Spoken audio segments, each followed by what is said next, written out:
Parte 2 da nossa aula 1 sobre a Lei de Execução Penal. Nós vimos na aula passada tudo sobre a assistência e o que a gente vai começar a desenvolver a partir de agora são aquelas regrinhas específicas da Lei de Execução Penal e vamos começar a falar sobre classificação, vamos começar a falar de direitos e deveres, começar a falar de penalidade, tá? Então, essa aula 2 a gente vai introduzir os conceitos gerais. Por que você não fez isso na aula 1, Dalmo? Porque a primeira coisa que a gente tem que saber é a assistência. Independente do momento que for oferecido para você, você vai ter que falar isso. Como é um assunto que não se encaixa em nada, pelo menos na minha opinião, a gente pode introduzir falando sobre como que vai funcionar lá dentro, mas a partir de agora a gente tem que saber como que vai ser essa análise da sua vida prisional. Então, o que a gente vai ver aqui, artigos 3º, 4º em diante, a gente vai começar a falar das regras de convivência prisional. Beleza? Então, direto para o artigo 3º para a gente ver como é que começa a funcionar isso daí.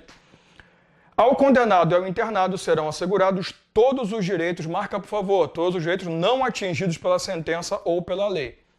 Parágrafo único, não haverá qualquer distinção de natureza racial, social, religiosa ou política. Então, vamos lá. Primeira coisa, eu vou oferecer para você dentro do estabelecimento prisional tudo aquilo que for um direito que não foi atingido pela sentença. Porque se eu falo, serão assegurados aos presos todos os direitos inerentes à sua vida social, o cara vai chegar, a primeira coisa que ele vai pedir, liberdade.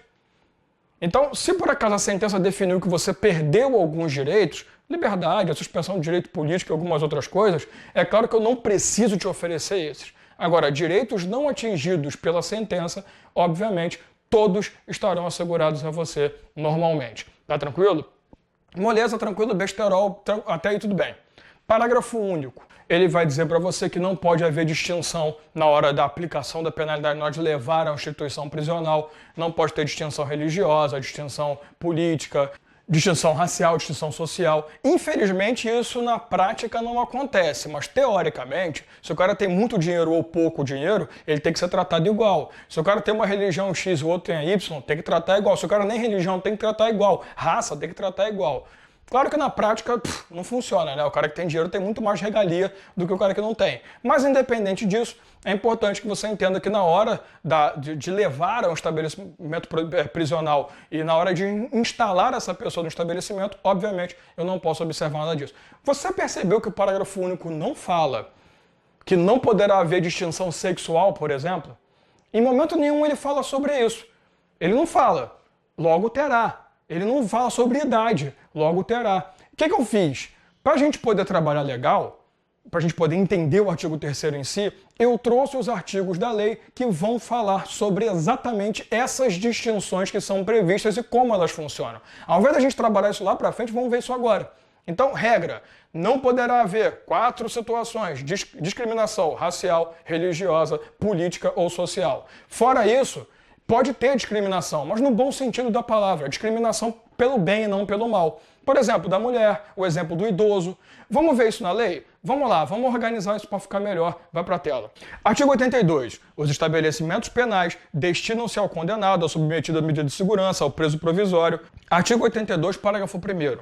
A mulher e o maior de 60 anos, já marca esses dois, separadamente, serão recolhidos ao estabelecimento próprio e adequado à sua condição pessoal. Parágrafo 2º, o mesmo conjunto arquitetônico poderá abrigar estabelecimento de destinação diversa, desde que devidamente isolados. Então vem para cá. Primeira situação de discriminação natural. O idoso, que ele está respeitando perfeitamente o artigo 1º do Estatuto do Idoso, que diz que é aquele que tem de 60 anos para cima, então igual ou superior a 60 anos, é considerado idoso e tem que ser alojado em estabelecimento preparado para receber o idoso. Tal qual a mulher. A condição pessoal de um homem e de uma mulher é bem diferente. Então, na hora de levar a mulher ao cárcere, ela também tem que ficar no estabelecimento preparado para as necessidades dela. Muito importante, muito marca aí o parágrafo 2º. Nada impede que a mesma instituição prisional, e aqui eu falo em entidade concreta, né, o mesmo presídio, tenha mulher e idoso, mulher e homem. Nada impede. Idoso e homem, nada impede. Desde que cada um desses departamentos esteja isolado do outro. Não pode ter, dentro do mesmo projeto arquitetônico, uma proximidade entre esses caras. Então imagina um presídio que metade tem mulher, metade tem idoso. Pode? Pode. desde que não tenha nenhuma possibilidade de comunicação ou contato entre essas pessoas, tá? Então não fica achando também que eu tenho obrigação na minha cidade de ter presídio para mulher, presídio para idoso, presídio normal. Para os homens, no caso, né? Que a grande maioria do cárcere, infelizmente, é masculino, faz parte. Tá? Mas se bem que as mulheres estão chegando lá, hein? Vocês estão empolgados. Então, eu tenho que ter pode ter os 3, se der mole. Claro que não vai acontecer. Tem que ser uma porra grande pra cacete, mas desde que você tenha isolamento. Muito importante esse parágrafo segundo, tá? Tá, por que mulher tem que ter estabelecimento próprio? Por que isso? Pô, cara, algumas coisas que são oferecidas à mulher, como assistência social, obviamente, até mesmo material, obviamente não são oferecidas para os homens. Eu quero te mostrar isso na lei. Vamos para o artigo 83. Olha só, artigo 83, parágrafo 2º. Os estabelecimentos penais destinados a mulheres serão dotados de berçário, onde as condenadas possam cuidar de seus filhos e, inclusive, amamentá-los no mínimo até 6 meses de idade. Aí vem o parágrafo 3º. O estabelecimento que trata o parágrafo 2º desse artigo deverão possuir exclusivamente agentes, marca isso, do sexo feminino na segurança de suas dependências internas. Vem pra cá. Primeira coisa, por que o estabelecimento prisional próprio para a mulher? Porque eu preciso oferecer berçário, eu preciso ter uma área de berçário, para que a mulher possa amamentar pelo menos até o 6º mês de vida da criança. Então, até porque, lembre-se, né, a Constituição Federal, no artigo 5º, já falava isso. A garantia do acesso à mulher ao seu filho durante o período de amamentação. Então, tem que ter uma condição, tem que ter uma localidade especificamente para isso. Agora, olha bem o parágrafo 3º. Se eu estou num presídio feminino, para que evite certas situações, os agentes que prestarem serviços, os agentes penitenciários, também têm que ser do sexo feminino. Até para ter uma igualdade, né, em relação a direitos, respeitos e muitas outras coisas, e que não apareça aquele ar de superioridade que o homem vai tentar ter e que não tem em relação a uma mulher. Então, olha só, agente. Não, olha só, se tiver um terceirizado, tiver um prestador de serviço, tiver alguém que venha fazer, tem que ser mulher também? Não. Outros tipos de prestação de serviço ofertadas dentro do sistema prisional não precisam ser feitos por mulheres.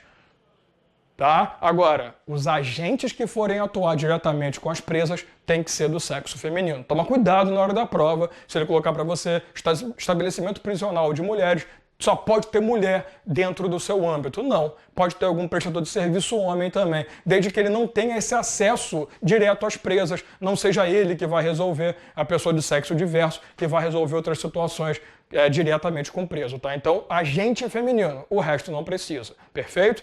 Primeira coisa, o berçário. Segunda coisa, a creche. Olha na tela. Artigo 89. Como é que eu estou montando para você, tá? Já estamos no 89. Além dos requisitos referidos no artigo 88, que não são necessários de falar agora, a penitenciária de mulheres, porque a gente vai trabalhar isso mais para frente, será dotada da seção para gestantes e parturientes e de creche, para abrigar crianças maiores de 6 meses e menores de 7 anos, com a finalidade de assistir a criança desamparada, cuja responsável estiver presa. Muito importante esse daqui também, porque esquece a Constituição Federal. O acesso à creche, e o que a gente está querendo tratar aqui, é até 7 anos de idade. Então, dos 6 meses até os 7 anos, eu tenho que ter uma localidade para que a criança também possa estar, para que a criança também possa ficar. Claro, uma localidade específica, não vai ficar no meio das presas. Não vai acostumar já, porque daqui a pouco ela cresce e vai querer viver ali de novo. Tá? Então, são duas situações importantes. O berçário até 6 meses e a creche a partir de 6 meses até 7 anos de idade. Lembrando que se o berçário, quiser ter acesso ao berçário após 6 meses, não tem problema, é o mínimo 6 meses. Tá? Mas a partir dos 6 meses o acesso à creche também está liberado. Beleza?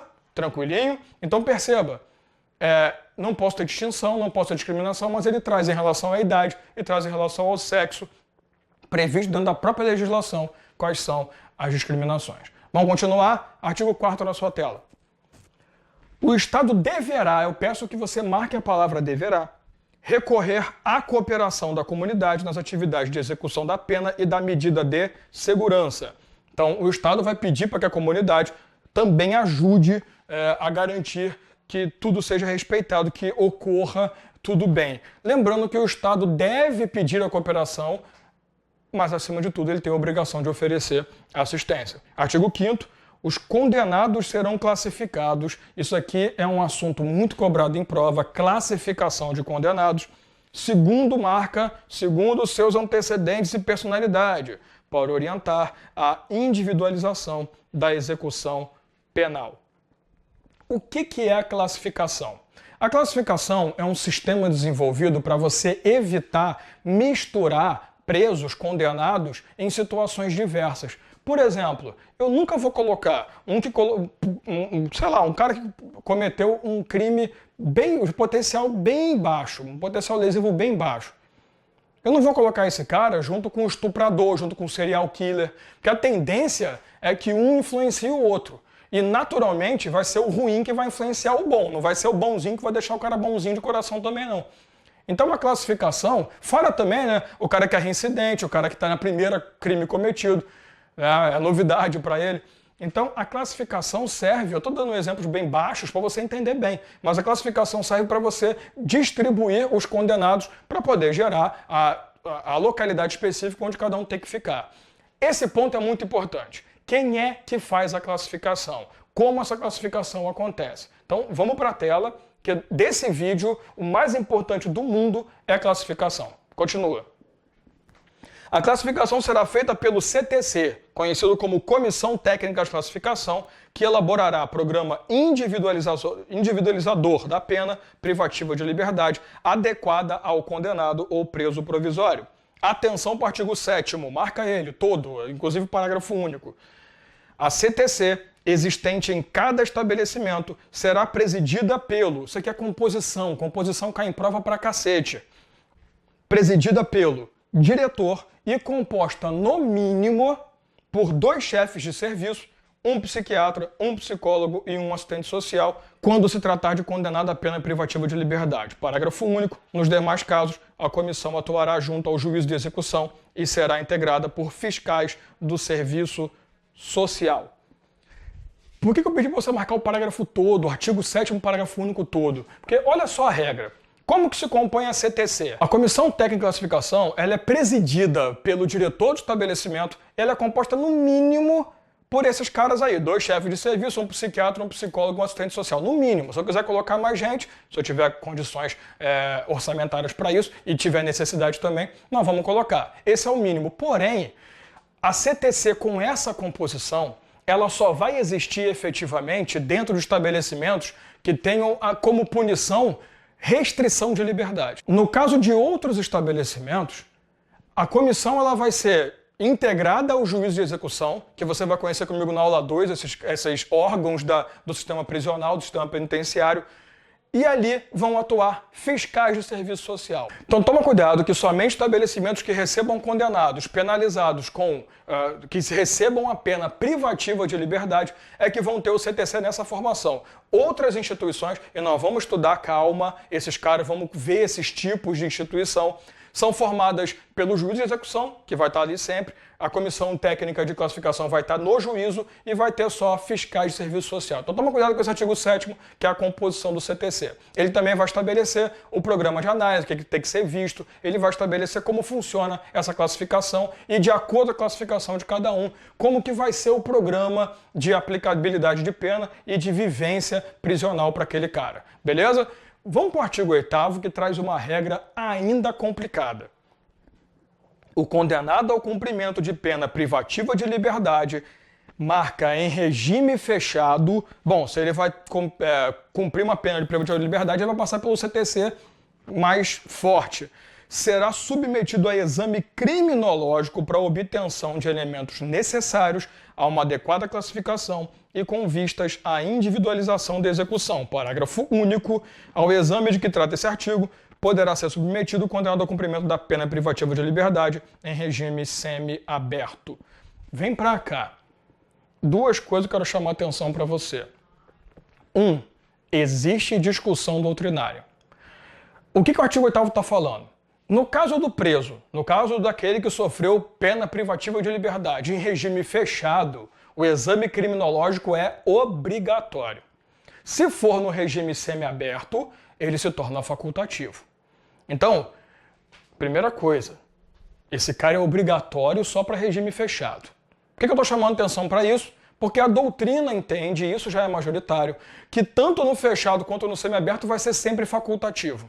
Isso tem até decisões do STJ sobre isso já. Porém, nós não estamos estudando o STJ, estamos estudando a LEP. E a LEP continua falando. Então leva isso para a prova. Regime fechado é obrigatório o exame criminológico. Regime semiaberto é facultativo. Segunda coisa que eu chamo a atenção para você, o que é o exame criminológico? Exame criminológico é aquele exame que faz análise de antecedentes, de história, faz análise de comportamento, de personalidade. É um exame psicológico misturado com uma porrada de outros exames. Que qual é a intenção? A intenção é verificar se esse cara tem potencial para cometimento de novos crimes, se esse cara ele tem alguma condição de ter uma vivência não muito boa dentro do estabelecimento prisional, se ele não vai se dar bem com o pessoal, vai acabar arrumando muita briga, vai ser responsável por rebelião. É entender a cabeça do cara. Só que tem muita gente que acha isso muito abusivo, muita invasão de privacidade. E o STJ pensa assim, por isso que ele diz que é facultativo. Mas prova, pelo amor de Deus, exame criminológico, para aquele que sofreu pena privativa de liberdade em regime fechado é obrigatório, tá tranquilo? Então, a classificação vai ser feita, inclusive com o exame criminológico. Não só eu vou ver o que ele fez, tal, mas eu vou ver o potencial de cometer novas atividades criminosas que esse cara detém. Que aí eu posso colocar ele junto com pessoas adequadas, fazer um tratamento mais rígido para aqueles que podem voltar a cometer crime e cuidar um pouco de uma forma mais carinhosa, digamos assim, daquele que tem potencial para retornar e se arrepender completamente do que fez. Tá tranquilo? Então cuidado com o artigo 8º, porque a doutrina tem uma discussão forte, mas a lei diz que é obrigatório. Na prática, na doutrina, é facultativo em todos os casos. Fechou? Artigo 9º. A comissão, no exame por obtenção de dados reveladores de personalidade, observando ética profissional e tendo sempre presente peças ou informação do processo, poderá entrevistar a pessoa, requisitar de repartição dados e informações, realizar outras diligências. Preste atenção no artigo 9º-A. Os condenados por crime praticado dolosamente, com violência de natureza grave contra a pessoa, ou por qualquer dos crimes previstos no artigo 1º da Lei 8.072, que é a Lei de Crimes Hediondos, serão submetidos obrigatoriamente à identificação do perfil genético mediante extração de DNA por técnica adequada e indolor. Parágrafo 1º, a identificação do perfil genético será armazenada em banco de dados sigiloso, conforme regulamento a ser expedido pelo Poder Executivo. Parágrafo 2º, a autoridade policial, federal ou estadual poderá requerer ao juiz competente, no caso de inquérito instaurado, o acesso ao banco de dados de identificação de perfil genético. Essa é outra das grandes novidades da LEP. A LEP ela vem com essa história agora de extração de perfil genético, extração de DNA. Presta atenção nisso aqui. O que ele me diz? Aqueles que cometeram um crime doloso, então não culposo já sai, dolosos, mas que tenham um ato tão forte, tão grave contra a pessoa e que cometeram crimes hediondos. Esses caras vão automaticamente, obrigatoriamente, passar pela extração de DNA para poder fazer um banco de dados e poder ajudar a identificar e tal. Quem vê CSI, esses troços aí, já conhece esse negócio há muito tempo. O Law and Order lá, do Special Victims Unit, né? Se você vê essas séries, você já tem noção do que eu estou falando. No Brasil, nós adotamos isso há pouco tempo, mas já está ajudando a resolver vários crimes.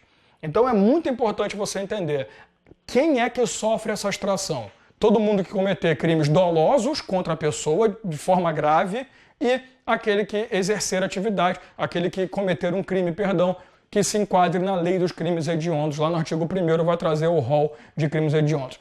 Caso você esteja fazendo um curso completo comigo, você estudará a lei de crimes hediondos em breve, tá? Nós vamos ter uma análise sobre ela. Esse ponto também é bem discutido, mas eu não vou me preocupar em discussão doutrinária agora, nós vamos nos preocupar com a lei. Então, marcou aí? Guarda isso, muito importante, é uma novidade e banca adora cobrar novidade. A tendência de cair na sua prova é muito grande. Fechou? Então, olha só. Matamos aqui agora a parte sobre classificação, extração de perfil genético, que é a grande novidade, mas classificação talvez seja o grande assunto, e a forma de distribuição, a forma de oferta de estabelecimentos prisionais. Fechou? Próxima parte a gente já fala sobre o trabalho. vamos dar uma introdução e trabalhar efetivamente nesse assunto e atingir outras situações, falar de penalidades e por aí vai. Fechou? Então, daqui a pouco a gente se vê na parte 3.